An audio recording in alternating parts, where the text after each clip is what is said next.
just goes. Just goes in cold. Well, I'm not going to do that. I'm going to do it like this. Hey, everybody, it's your old friend John DeLuna, along with XV, Don, Headmaster Ferguson, Diecast, executive producing and contributing, and Rob Clay on the audio-only channel. This is RFC 525. Guys, how are you doing? Not bad. Doing excellent. You had to think about it. Yeah. Well, we are 1 week into the era of the last night. We'll get to that in a second. But before we jump into that and all the news and all that implies, we gave him like flashbacks of BotCon being in line with that ilk. Is that a good thing, though? I don't know. Since the alternative is HasCon, yes, it is. Well, you don't know. HasCon could have lines with that ilk, too. I think HasCon will be happy to have lines of any kind. So they'll be glad to have people in general there. Sick burn. Hey, there's going to be 45,000 people there.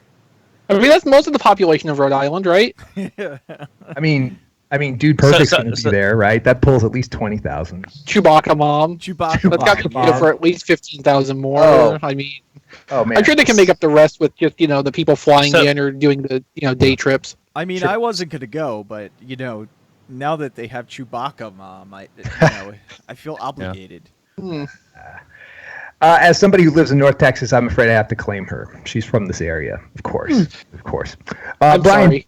Brian did leave me specific instructions, and so I'm going to execute them right now, everybody who's listening. He wants me to take a minute to plug our survey, tfradio.net/survey. Hey, leave your honest and candid feedback, unless it's negative, and then don't. But tfradio.net/survey, get on it. We've got a new website after 10 years of the other site-ish, kind of building and churning and grinding away. Go to tfradio.net, and before you take the survey, look around. It's got stuff for our Roku channel. It's got our Amazon links. It's got all the shows, obviously, in a nice, clean, modernized format. Check it out. Yeah, our new site is basically stronger than before. Go Yes. CO. Indeed. Hey, Don, now that I hear your dulcet tones, we're going to move into segment 1. Okay. Anybody get anything? Don Ferguson, did you get anything of note? Yeah, what's your big item this week, Don? Yeah. That doesn't Okay. count. That's It not a does when Transformer. Brian's not here. Yeah, it does. It's big and it's robotic. It's in a box. It's It's a Brian- gift set. yeah. Brian is the only host that enforces the Transformers only rule on what we got this week. Yeah, that's right. So Because he's no fun. basically, I got the Voltron gift set after coupons, discount codes, and Dononomics. I got $35 in the set. I think I got a good deal. So when you I'd do say that, so. when you do that calculation, is Dononomics like a line item? Like when you're doing like additions and deductions, Dononomics, it's separate discount. Well, it stops at the point where I have to pull out my Lotus 123 and start using it. Wow. So because that's what I was trained on in college was Lotus 123 for my accounting software. We'll probably get into it on There Goes My Money, possibly. But did you open that thing yet? It looks unopened. Not yet, just because time and everything. The other thing I got this week, it was a very light week after what I've spent so far. Steelbook, Transformers the movie, Blu-ray. It was Why $10. did you steal the book, Don? My precious. No, it's Finally, yes, finally, Don gets to watch that movie. Yeah. Finally, it's your Yes, yeah. It's not like I don't have it memorized from listening to it on audio tape. Because when I was younger, we didn't have a VCR. You had a reel-to-reel. Well, no, my parents had a VCR, but I didn't have one in my room. So we rented Transformers the movie. I recorded it to audio tape, and then we listened to it in my room. So I know the movie. That's awesome. Don, don't open it. That'll be a collector's item. It'll be like E.T. at the bottom of the ditch there. And Hey, they made a movie about that eventually. They sure did. Don, do you still have that tape, that audio tape? no, I think that tape disintegrated just from use. But I do still have most of my tapes when I recorded the episodes off broadcast TV. The original broadcast, not the Like sci-fi commercials and everything. channel. Yeah. Well, no. Actually, no. I was cutting the commercials out to save tape because you get 2 episodes per side. But those commercial, like the audio even from those commercials, would be valuable now. Yeah, that's the best part. Yeah. To be honest. Yeah. Period commercials, man. Oh, the best. That's a YouTube rabbit hole for sure. XV, what did you get this? I have nothing. Nothing. All right. Nothing. Don, did you want to slide in one last comment then? No, I didn't. I thought you did. Sounded like it. Rob Clay, what did you get? Well, the most of the toys I got for my birthday came in well before this past week, but I did get a Steam gift card, so I finally got Dragon Ball Xenoverse 2. And John, did you ever play Target Earth on the Genesis? Yeah, sure. They've actually remade that under its original Japanese title, Assault Suit Lanos, and it is pretty good. That's random and weird. Yeah, it's like $10 on the Steam sale, and I'd say it's worth that. They've made it a little bit more bullet hellish than it was originally, but they've added a shield, so that makes it a lot more survivable. Okay. Because of course, Cybernator was on the Super Nintendo was actually a sequel to that, so they added in the shield and the punch from Cybernator, and that does help things a lot. Yeah, that reminds me of so now they're redoing Shadow of Colossus as a quick aside, and now there's a significant movement of people who have stated that they will be upset if when they remake the classic Shadow of the Colossus, people are going to be upset if they fix the janky controls. I don't understand. I don't understand humans. What is wrong with gamers? I don't know. But- if you fix this broken thing, it's ruined. Okay. That's a separate podcast. Yeah. Just I wanted to make a note there. When you're going and filling out that survey that we mentioned earlier, make sure that you write in that you really want new Soundwave to come back. Okay, moving on. Well, no, I have a question. I do have a question. Yeah. Is Shadow of the Colossus old enough to be a classic? Yeah, it's old enough for like a 12-year-old to have no idea what it is and like to be introduced to it all over again, and then a 30-something. That was a PS2 game. Yeah, and for somebody in their 30s to remember it in college. Well, heck, for me, they should have put Turtle Tournament Fighters on the SNES Classic coming out. That's a lot more of a game. Yeah, it's a licensing issue, though. Yeah, for sure. And who cares about that thing you'll never have? Shout outs to Nintendo. They put out a press release where they effectively said that. They're like, Yes. we just want to remind everybody that it is limited. Code, don't bother. So it was great. We're going to make more upfront, but after that, never again. So have fun, everybody. Yeah. So I'd be lying if I Classic. Leaving money on the table. I'd be lying if I said I didn't want to try to get a pre-order in just to flip one later. I don't blame you. Diecast, did you get anything big and significant or something that deserves a spotlight ahead of There Goes My Money? I did. They're not big, and they're not really too significant, but they are timely. I got the Wave 2, the rest of the Wave 2 the last night deluxe figures. So I got Drift, Steelbane, and Dinobot Slug because I already had Squeaks because I paid extra for him so I could get him early to review him. Now, bearing in mind we can't actually see you this week, Diecast, did you open Steelbane yet? No, I did not. He is still in the box. Curious to see how the tolerances work out for yours, because that's a complaint going around. Yeah, I've heard a lot of people had bad problems with the tolerance on this guy, so... but I got him on Hasbro Toy Shop because I haven't seen any stores that actually have these in yet. Right. And I had a 20% off coupon, so even though they were $20 a pop, I still got, a discount, and then it was free shipping because I got 3 of them. So. Yeah, I just checked a while ago because apparently they did have Voyager, Megatron, and Hound at one point because it's saying sold out versus coming soon. But all the ones you mentioned are still showing in stock, but the Megatron and Hound are not. Yeah, and it's a good option because then you don't have to worry about running to the store to try and track them down. Yeah. So, John DeLuna, Yes, did sir. you get anything this week? No, No, well, I did, but it's not Transformers related. I'll be brief. It was, to the shock of no one, a couple of Street Fighter figures. So I haven't opened them yet.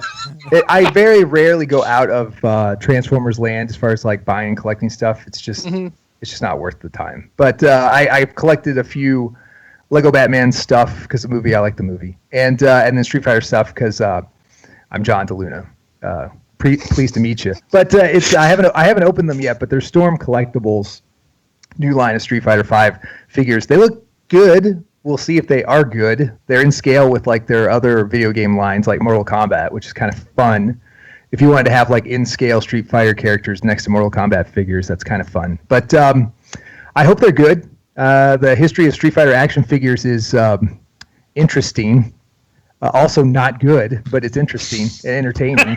if you're a toy person and a video game person, it's a sad trail of tears. Not to be insensitive to the actual historical event. Yeah. Has it ever been as good as it was when it was G.I. Joe versus Street Fighter toys? No. The answer is no. I could go on for half an hour, but the short answer is no. See, that's why we need new Soundwave about toys. No. They've had like technically the video game toy podcast. They've had technically better toys, but no, it's never been better. Well, go ahead, Don. One thing is that a lot of the local GameStops I've been to lately, trying to find those Thundercat figures, apparently a lot of the GameStops are going to what they call a 50-50 store, in the fact that they're going to games and a lot more collectibles. Yeah. So new Soundwave could be video game toys because it would be in line with what's happening out in the world. The hot topic of TFRadio.net. That's just what I want to do. Do you really want to see me in metal studs? I'd be in metal studs and black leather. Do you really want to see that? Yes. So coming fall 2017, hot topic, hot Soundwave. Okay, 10 years ago, this week in history, 10 years ago, 2007, very timely. The first Transformers movie, the live-action movie, was screened early for BotCon 2007 pre-registrants, advanced registration attendees. Terrific. And that really, really big guy walked around and threatened all of us about keeping our phones in our pockets. Yeah. That guy, for sure. Those were better days because Transformers, the movie franchise, didn't have a past to wrestle with. Fast forward to today. And, yes, XV.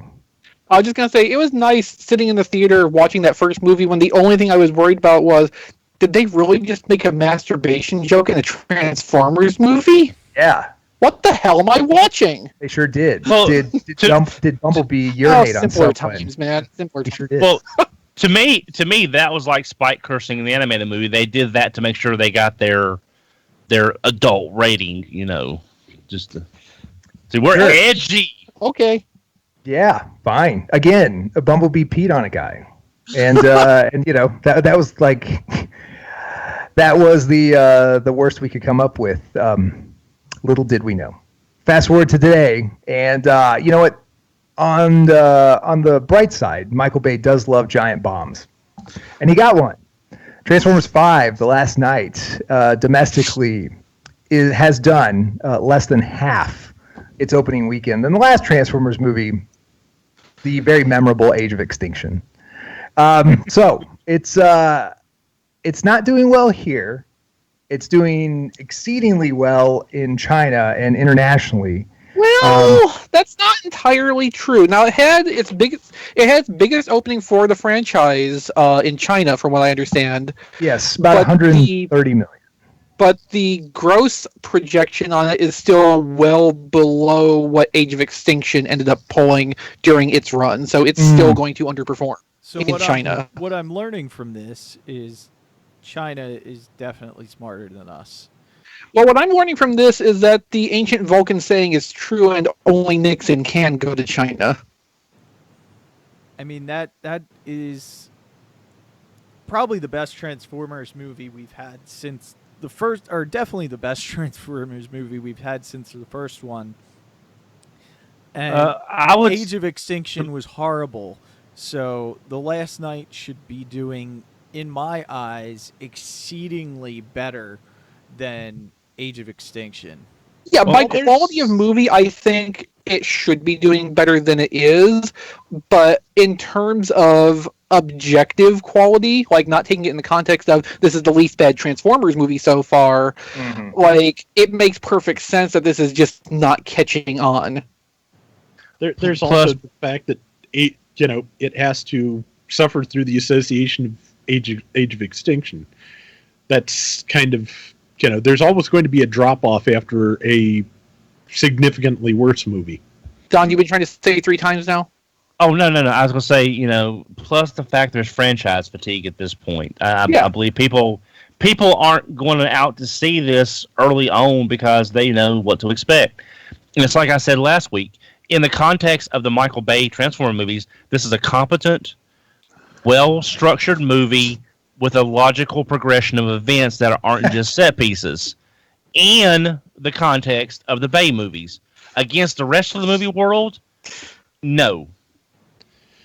Yeah, I feel like I'm sorry. I feel like you're talking to Michael Bay like he's a 5-year-old learning how to write. You know what I mean? Like it's coming along great. It shouldn't have taken this long to get a competently structured movie with beginning, middle, and end structure that wasn't herky-jerky from set piece to set piece. But he didn't write it. Michael Bay didn't write it. I mean, there's also other people involved, writers and I'm not sure things that I mean, we can't just blame. Okay, Michael so Bay for everything. They put the writers' room together to make story pitches and concepts, basically outlines.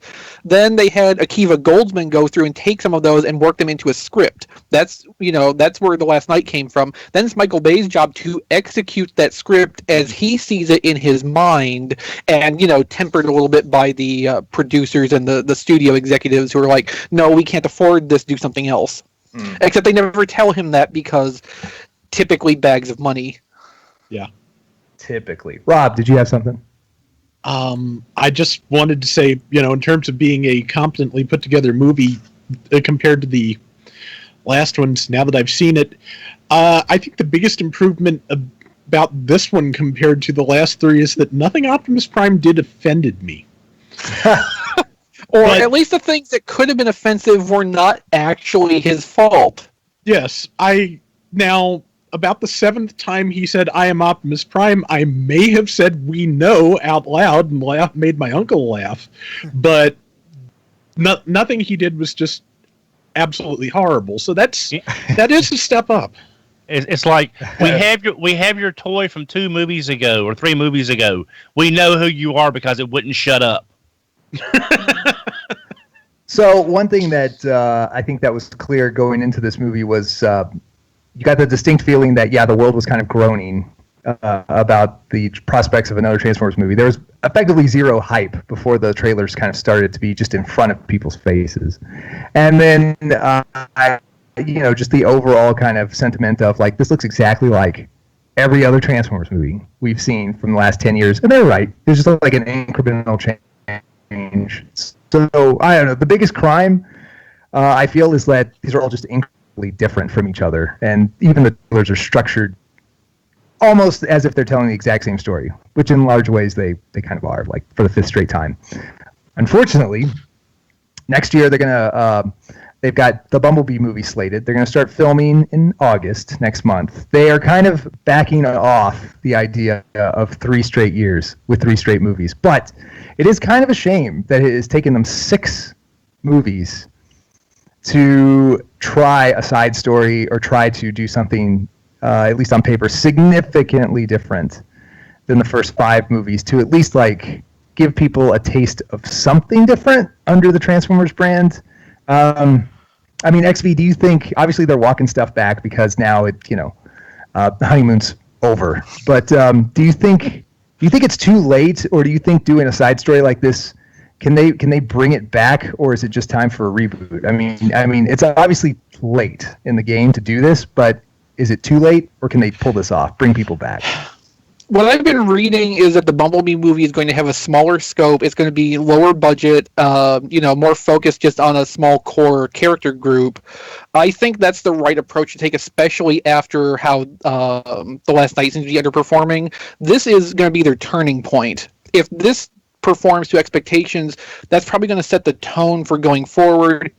If this one falls short again, that's probably going to be the point where they say, you know what, let's take 5 years off and try this again when conditions are a little bit different, when people have forgotten a little bit more about, the last 15 years. Yeah, reboot time, I think. Yeah. Rob, what do you think? Do you think it's salvageable by doing the side story still in the same universe here? I think it's possible. I think the fact that we're getting a new director, some kind of new approach finally is going to help. And to be honest, I think the thing that's going to help most of all is if and when there is a Transformers 6, it's a new director on that too. And I can't necessarily say that what Michael Bay has said one way or another has any bearing on whether I think that'll happen, but if the receipts from The Last Knight are down as much as they appear to be, I think they might fight a little bit less hard to keep him on this time. Don, are you still in? Are you excited for the Bumblebee movie, or I have never been excited for the. Oh no! I have never been Don. excited. Oh, it's just okay. It's just. Why do you hate Bumblebee? Well, one, he's not voiced by Will Friedle. That's part of the problem right there. Sorry, but I just Bumblebee of all the he got so much characterization in the first couple. Well, okay, I'm sorry. He got so much screen time. He didn't get characterization. he got so much screen time that ate up from the other characters who were new to the franchise and could have used some more backstory or used some more fleshing out. And so it's like, we know who Bumblebee is. We know his shtick. Whoa. It's yes, we know you don't like Bumblebee. You don't have a family to like, podcast on. Well, no, to work blue here. No, PG rating. No, I was not shooting for that word. It just kind of comes out when you think about Bumblebee, right? Yeah, it does. I mean, when you get to Don's age, sometimes you don't know when that's going to start just, coming out. That's right. Thank you. Life's too short to hold back on Bumblebee. Yeah. So I will say that I think Bumblebee, as well known as he is as a character in this franchise, if it's a smaller, tighter, better focused movie, that could be a lot of impetus to come back and try the next movie under a different director. So I think there is some potential there. Personally, they're going to really have to wow me with something about this character that we don't know, weren't expecting, or something big because I'm guessing whatever's going to happen in this movie will eventually be leading into movie 6, as far as either something from there, like a reverse Agents of S.H.I.E.L.D. What happens in the Bumblebee side movie will work into the main movie, not the other way around, like what happens with poor Agents of S.H.I.E.L.D. having to shoehorn Marvel movies into their stuff. So, there's that. I just, it's so hard to get excited about these movies anymore, even though I did leave last night feeling like it was a much less worse experience than I was expecting. Boy, the magic of cinema. Let me tell you. Hey, Diecast, if there is a remastering or re-recording of Mark Wahlberg singing "The Touch" in the Bumblebee movie, are you in or are you out? I'm out. Oh, that was my selling point for the movie. That was my big idea for the trailer. Dang. I'm excited about the Bumblebee movie, and the reason I'm excited the most about it is just because it is a different director. And like I said, I don't dislike Michael Bay. I want to see a different director's take on the Transformers, and I think it'll be a good movie. It still kind of blows my mind that this movie is not doing as well as we thought it or as I thought it was going to do. I'm not going to bring you guys down with me. But Thank you. especially with the trailer. I mean, the trailer Sure. was like one of the most watched trailers ever, and I know that's only a couple, a minute or two, but there was a lot of strong points going into the movie, indicators saying that this was going to do well. And I hope word gets out there that it is a decent movie and is a fun movie, and I hope people will, actually start going to it. Maybe it'll do better on the back end than it did up front. Sure. Okay, counterpoint. Counterpoint. It's not a decent movie. It's not a fun movie. It's just the least bad Transformers movie. Oh my God. Well, I like all the Transformers movies. Yeah, let's Then give this plucky can-do franchise a chance, guys. Come on, let's all chip in and give Michael Bay a shot. Yeah. At success.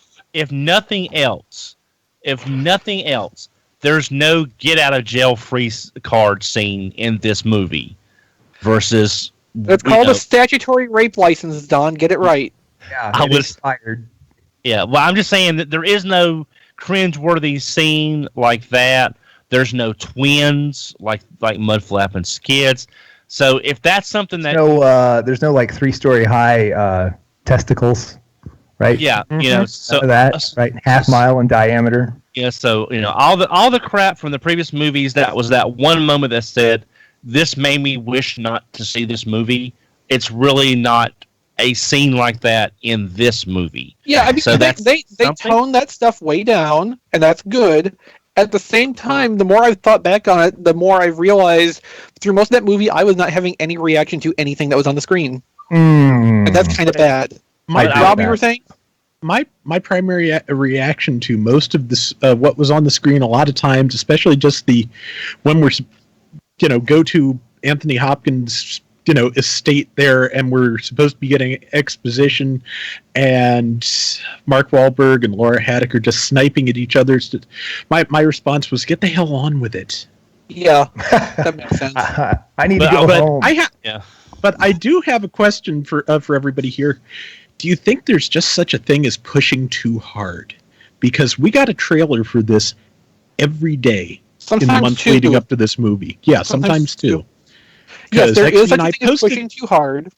Yeah. Yeah. That was actually going to be a point I brought up if there was the opportunity. Like, that the first trailer, the main trailer, yeah, it was highly viewed. It was a popular upload on YouTube for sure. Got a lot of play during the Super Bowl airing and everything. But then they just kind of kept pushing and showing too much. They gave people too much of an idea of what to expect out of this.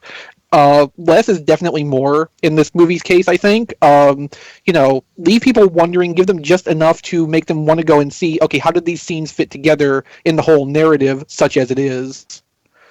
Yeah, they oversaturated with what they showed us. They tried way too hard. I agree with that. I think one of the things, too, that the trailers and the movies kind of in general over time have made less and less of a big deal is the transforming part. So like in Transformers 1, they made a big deal of like, hey, just the fact that these things transform from one thing to another, like kind of why the toys became a big deal 30 years ago. That has like become effectively no aspect of the movie or certainly the trailers at all. There's no like wonderment. There's barely any transformation in any of the trailers. It's just a bunch of giant robot men. Swinging swords. That is not compelling. Yeah, John, to me, you kind of went from, like, say, Cybertron, where everyone seemed to get, like, in the first movie, it was more like Cybertron, where everybody got, like a better transformation scene, so you could sort of see, like the movie scene in the first movie in the alleyway, where everybody's transforming. You kind of watch that. And it kind of drifted at some point to like Beast Machines, where it's just like a morph, just like a flash of light or a bunch of, just poof, and that was it. So Age of Extinction. Yeah, kind of. Yeah, exactly. Hey, so, speaking of 30-year-old transformations and dinosaurs, what a segue that some of this kind of dovetailed into. Trypticon is showing up at overseas toy stores, or at least one toy store. He has been cited, folks. So his release is probably relatively imminent. I don't know. What more can we say other than Hasbro Trypticon is on his way very, very soon? Yeah. Is the hype still there? I want him. That's what I can say.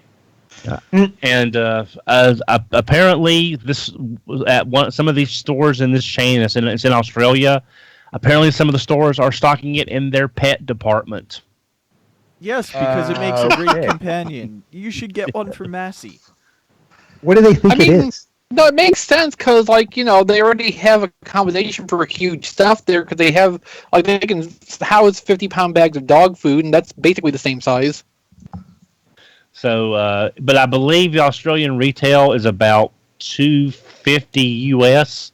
So unless you really want to get one early die-cast, don't import one from Australia. Well, I mean, that's kind of the thing. Like, every Titan class toy that's come out has had a price bump versus the last one in Australia. Even though, like, we had a bump from Metroplex to Devastator, but from Devastator to Fortress Maximus and now to Trypticon, the price has stayed consistent. So, like, Australia's retail is just kind of inflating this on their own. You know what? I'll pass anyway because Big Bad Toy Store had theirs slated to be released in June, and it's July now. We only have like 3 days till July. No, but I mean they updated their listing to be July. Oh, okay. So, but originally it was June, so I was thinking that it was going to be. Release is imminent. Juanito Black in the chat mentions that there's been report of breakage and damage on Trypticon's hip joints. I haven't looked too deeply into this, but I have heard a little bit. It seems like the joint is just built up so tough, and the springs and ratchet joints are so solid on them that they are exceeding the strength of the plastic in some cases. Oh boy. Oh wow. So it's like tearing itself apart. Apparently it is possible to disassemble and take out some of the hardware and like still have a functional Trypticon afterward, but which is not so tense that it's going to rupture its own hips. Looks like I'm going to have a fixed video. But you should have to on a $150 transformer. You'll get no argument from me, Don. So Figure King 233 has come out, or at least scans of it. Transformers Last Night, Legends, Masterpiece, and more are in the magazine. XV Rob, do you want to go into detail? You can see the scans at tformers.com. And hopefully on the stream if Diecast is doing his job correctly. Yeah, I'm going shotgun through the news. You want me just to so do you my know. job correctly? I'm not going to blame Diecast if he's falling behind on the video, because we're making good time, guys. Good time through lots of news. Apparently Brian takes a 3-hour lunch because he said he was going to do the notes during lunch, and he put about 65 bullet points of news. So we're just kind of briskly traipsing through these notes here. We don't have to go into detail, but most of these you can find at tformers.com if you're interested in learning about these headlines. The Last Night Hot Rod video review that you can find on tformers.com. Here's something I do want to hover on for a bit, guys. Masterpiece, Cassette Bot, and Cassettron. MP15/16-E. Boy, that sounds wonderful. Full reveal images are out. So we get Enemy. We even get a new molded cassette bot, Masterpiece Cassette Bot. XV, you want to give us some details on this set now that we get an eyeful? We had seen last week the uncolored prototype for Night Stalker, which is our first look at the Masterpiece Steeljaw mold. So we got that in color now. You actually could make out more detail on the uncolored one since it was gray and not black.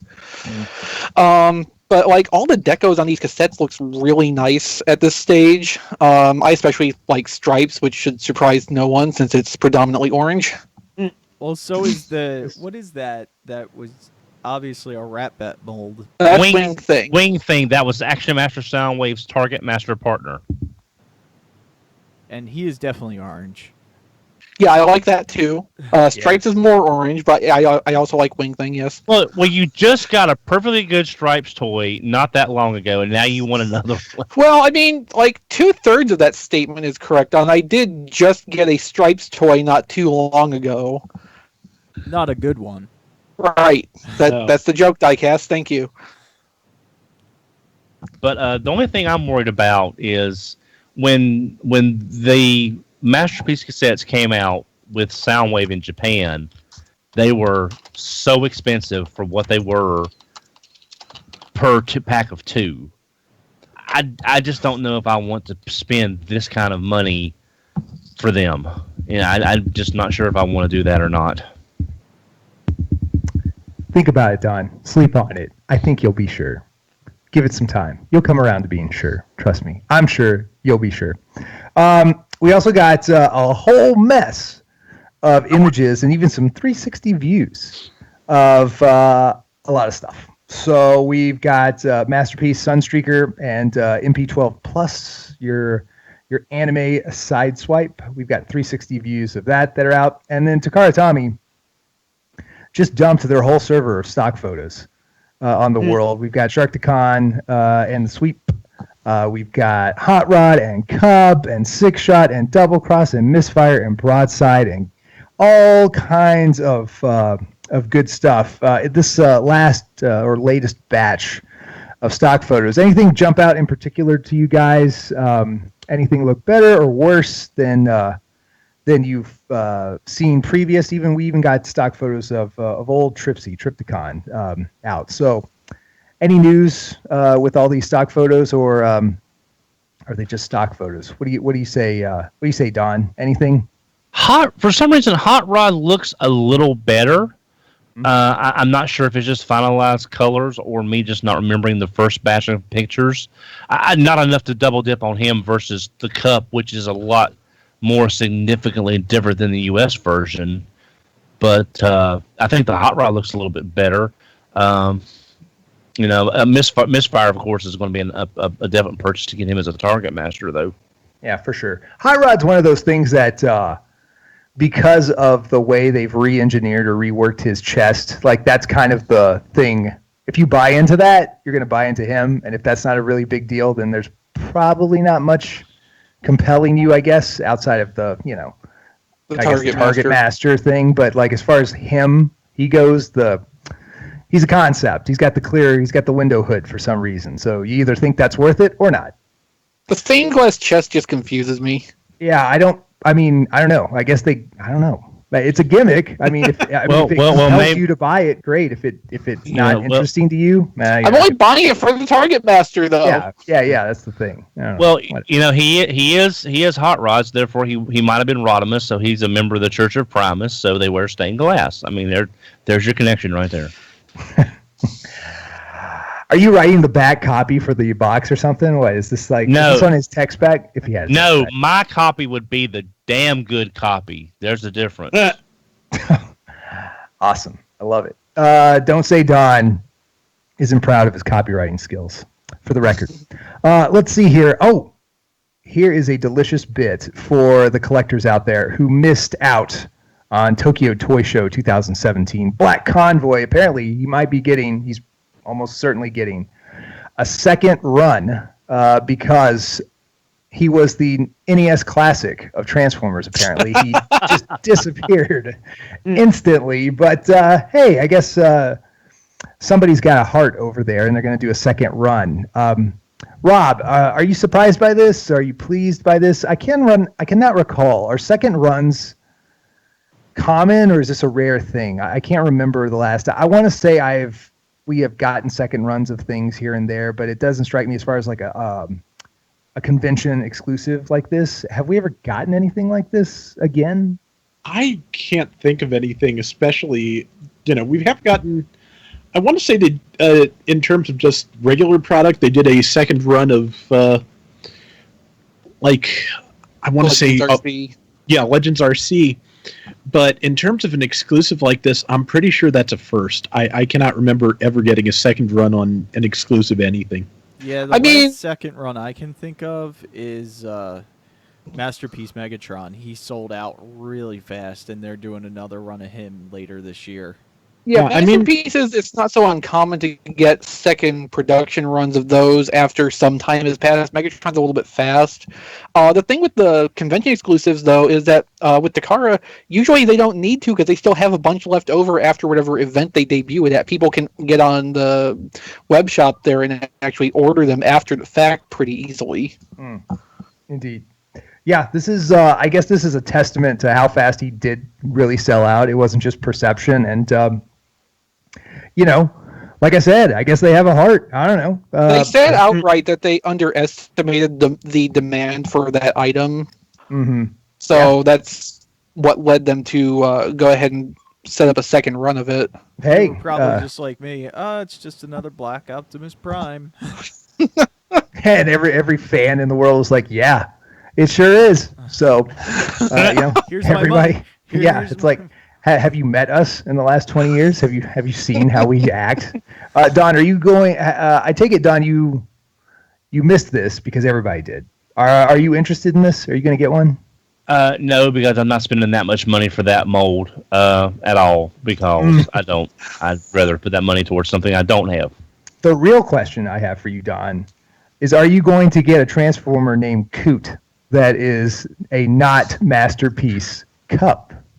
I'll be honest. I do like that better than the other version, but since I'm double dipping on Hasbro and Takara Cup, that's for right now. That's good enough for me. However, if the Dononomics of the situation allows me to get Coot for a lower price, then I will probably consider picking you up to go with the other stuff.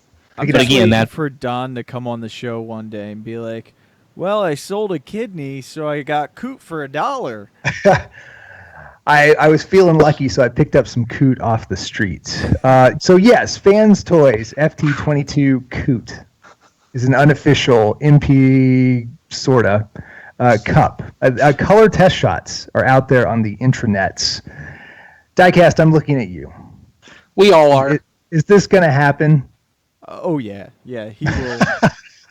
He will be at my doorstep very soon because I think this is almost done. Like, this is the next figure we're going to get. Other than maybe their Sea Spray, I think they might do something where, both these ship right around the same time, the Sea Spray and Coot.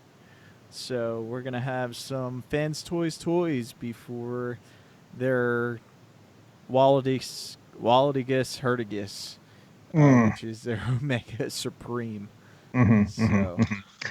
Okay, Rob and XV, I'm going to let you guys be the arbiters of style. Rob, aesthetically speaking, design-wise, thumbs up, thumbs down? On Coot? Yes.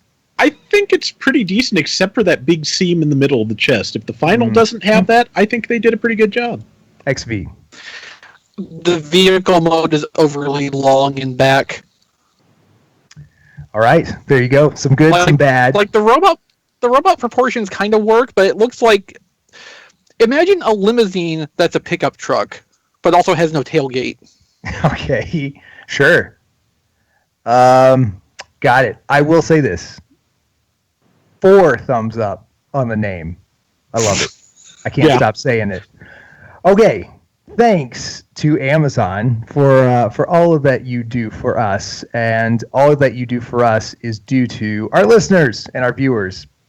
Just as a reminder, go to tfradio.net/Amazon, do your Amazon shopping, and you support the show because we get some shekels back from whatever you spend with Amazon if you click the Amazon link at tfradio.net, or just going straight to tfradio.net/Amazon, doing your shopping. You support us. By the way, if you are a reader of comics and IDW needs you now to support IDW, if you've seen them in the news, they lost about $2 million in their latest earnings report. So, do you read? Do you know how to read? Do you like Transformers? Probably, because you're listening to us. IDW would like to have a word with you. And you can go to tfradio.net/comics and jump into all kinds of comic goodness and support IDW, like we say. Google IDW earnings, And then, out of the goodness of your heart, go to tfradio.net/comics and do some stuff. Go mess around over there. By the way, the Massey Attack list, Brian wants you to know, has been updated. tfradio.net/Massey Attack. That's Massey with 2 S's, EY, MASSEY, Attack. tfradio.net/Massey Attack. Okay, Rob, what is happening on TFormers this week? Okay, well, we've got an interview that Chevrolet Japan posted with the lead designer on Movie Masterpiece, Bumblebee. Yuya Onishi is the one working on that, and it is a mechanically translated interview, so good luck. Fill in the gaps in your mind, right? Yeah, and be prepared to mentally paraphrase pretty much everything. Okay. We've also got a video review of Titan Changer Megatron from Transformers The Last Night. We've got a new piece of Last Night merchandise was also seen at Universal Studios theme parks. It's a set of non-transforming figurines that has Optimus Prime, Bumblebee, Megatron, and Squeaks, and it's very little paint. Oh, and very little paint. It doesn't transform and no paint? That sounds perfect. But the box is kind of neat looking. So there you go. Hmm. Also, they have new shirts and things, so they have generally updated for the new movie, as you might guess. And also, I posted my review of Transformers Lost Light number 7, and I consumed 2 pieces of Transformers media this week. The one that irritated me less was Transformers 5, and the other one was written by James Roberts. It has been a really weird week. Oh, no. That's a tease, for sure. I want to know more. The review, I've decided it's in the best interest of the comic, its fans, and myself not to review it anymore, and I go through why in the interview. Or in review, rather. I was jumping ahead of myself.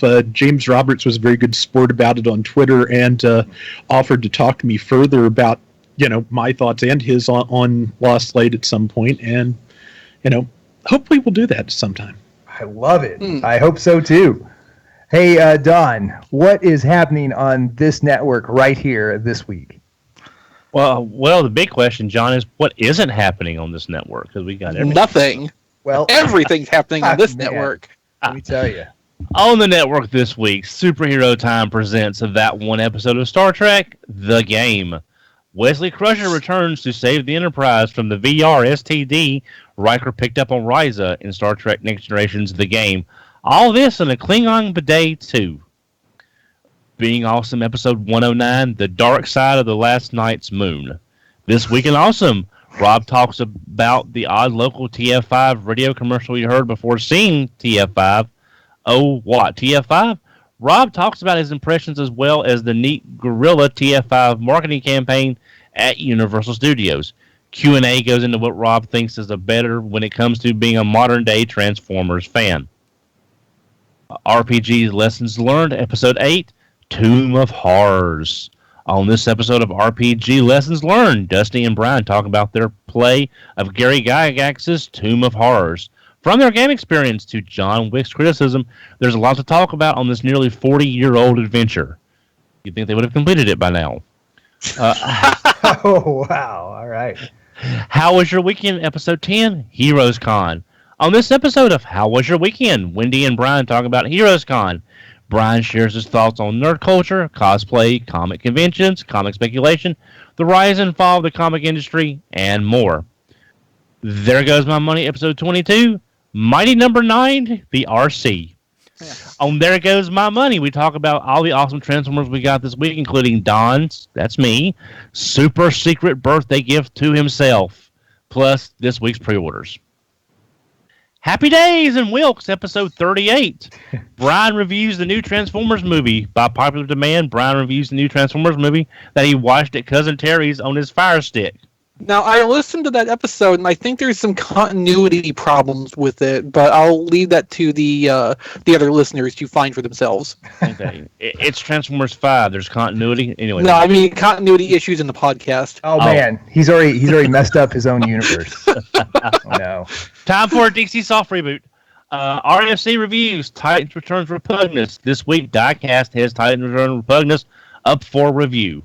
Hey, what a tremendous offering at tfradio.net. By the way, Brian and I, so long as Brian recovers from his ailment, his predicament, and can come back strong, he and I will record Get the Skinny tomorrow. So we'll probably have that out by the end of the week or so.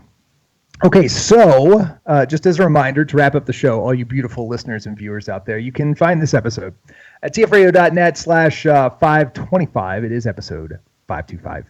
And don't forget to drop us a voicemail.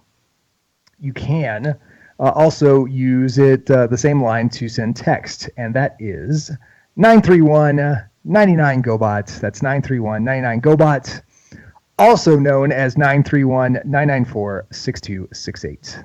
931-99-GOBOT. Blasphemy that, yes, GoBot is in our text and voicemail line.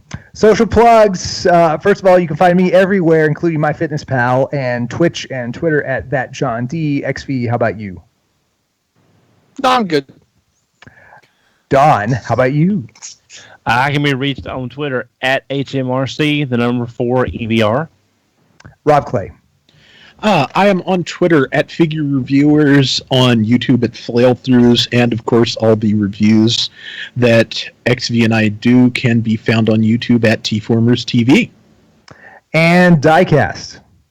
You can see my reviews on YouTube at RFC Reviews. You can follow me on Facebook at Reviews by Diecast, and you can follow me on Twitter at Diecast2. You can also follow TF Radio on Twitter at TF Radio, on Facebook at facebook.com/TF Radio, and on Instagram at TF Podcast.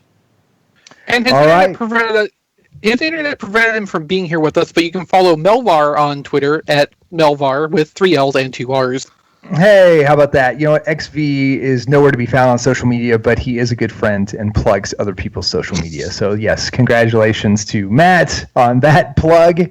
And thank you to XV, and thank you to everybody. Again, beautiful listeners and viewers. You can support us, tfradio.net/Amazon. Go, go, go. Until next week, for the guys, this is John DeLuna, XV Rob Clay, Headmaster Don, and Diecast. We'll see you guys on the next RFC.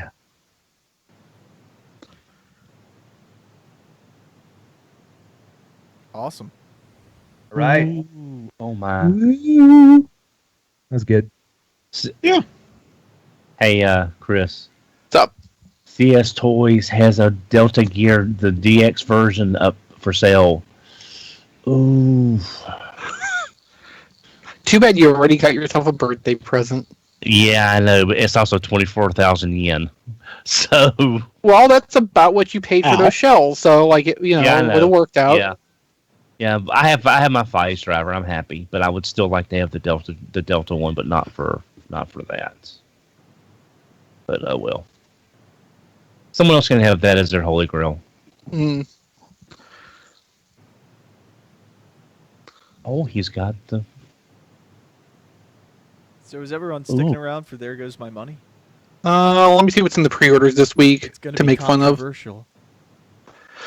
Let's see. I might as well stick around. I got comments on a couple of these things. Sure, why not? Did we end on time-ish? Don't we end usually around 8:30? Yeah, no, you blew through the regular news pretty good. Yeah. Yep. It helped that you skipped about a third of it. Yeah, well, about a third of it, I was kind of like, No, I mean, you were totally right to do so, and if I had been paying more attention this afternoon, I probably would have edited it down some myself anyway. It's better to have too much and then kind of feel your way through it than not enough and having to grind through what you got. You know? So the only screenshot I couldn't find to actually put on the video was the Rodimus you were talking about. I don't know why, I just couldn't find the picture of that. Which rod? Oh, the Legends. the Rodimus. The Oh yeah, the Legends. Yeah, Hot Rod. Yeah, Hot Oh, Rod. the LG 45. Yep. Yeah, I just. Okay, that doesn't matter. Yeah. I mean, as long as you got most of the other stuff on screen when we were talking about it, I don't think I don't think we're gonna hear too much about it that one thing was absent. Yeah. Yep. Are his wheels different too? Where's my hot rod?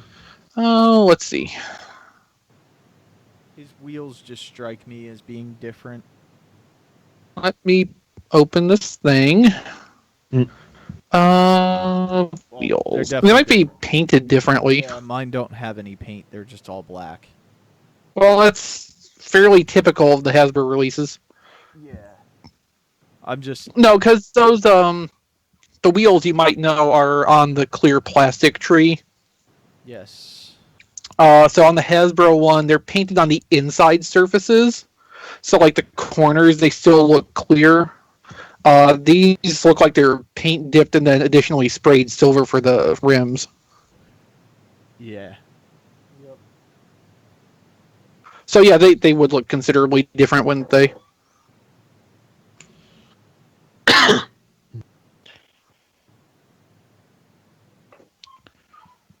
I actually recorded 3 reviews last night, but I only had time to edit 1. Oh, so what's in the queue? I got the upgrade kit for MPP-10, and I have Donald like this, the Yes Model Starscream with Coronation kit. Yeah. Because well, I mean, Don, you're the one who's always promoting the Yes Model. Oh yeah, oh yeah. I mean, but see, I've got the Sunstorm coming, but yeah, I'm the Starscream looks good. It's just I'm Starscreamed out. I just wanted to see the mold and what they fixed and if it was really better. It's not. But yeah, well, I like that it was panel lined and stuff, kind of like the original Masterpiece Starscream was. So it's kind of a fusion between the original and the MP11. And it's also not near as probably as shaky, as far as the hips and everything.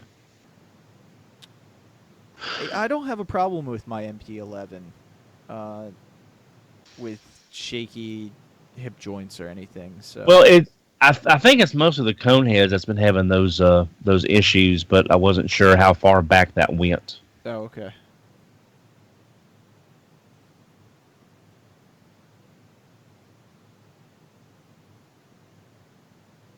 So, I wonder if I should send Brian a text to see if... Well, apparently he did see the movie because he said it's phenomenal. Oh well, that's good. Let's see. So apparently Spider-Man Homecoming is a very good thing. Can you really trust Brian, though? Well, he doesn't like the touch, so giving him a hard time. Maybe Spider-Man Homecoming will be good for Transformers because it'll sell out and people will be like, "Well, we're here. Let's just see Transformers." Either that, or it'll be like, people are there and they watch Spider-Man Homecoming and like, boy, that was really good. I'm watching their movie, and then they'll just sneak into Transformers and it'll just make everything worse. Yeah, that doesn't. I was gonna say that doesn't make anything better. I didn't say it would. Well, it's also the fact that if Spider-Man bumps it out of theaters, as far as the first run theaters, maybe they'll see some kind of increase when it hits the second run theaters for a cheaper price. Well, for matinees and kids. And maybe the last night will make all its money in dollar theaters. Yeah. No. I'm just saying. I'm being serious. I'm being kind of serious because if Spider-Man does bump it out of as far as the most amount of traffic, they could pick up some second run. Parents leaving kids for a couple hours in the movie theaters during the summer. So it may pick up. The theater employees love when you do that. I know. It was just. Mom and Dad are going to the bar. Here, go watch a movie. Yeah, but I'm just saying, I mean, any money they can get, I think, will be appreciated at this point. I think we got a peek into Diecast's parenting.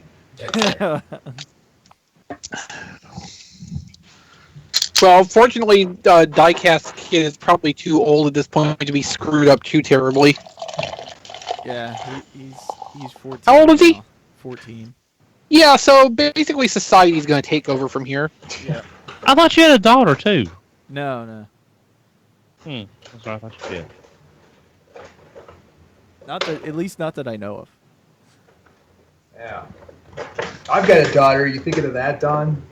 No, I know you've got a girl. I thought he had a girl. But... She's 3, so there's plenty of time for me. Oh, God, John, is she 3 already? Screw that one up. Yeah, I can mess this one up.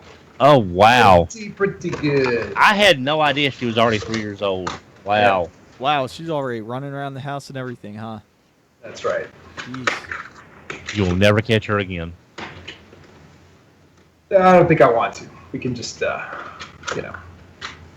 You can, you know. The world is a beautiful place. Run free. Run free. Run free, get a scholarship. How about that? Let's go. Hey, John, are you going to, I forget, are you going to be at a TFCon? Yeah. Okay, cool. Sure am.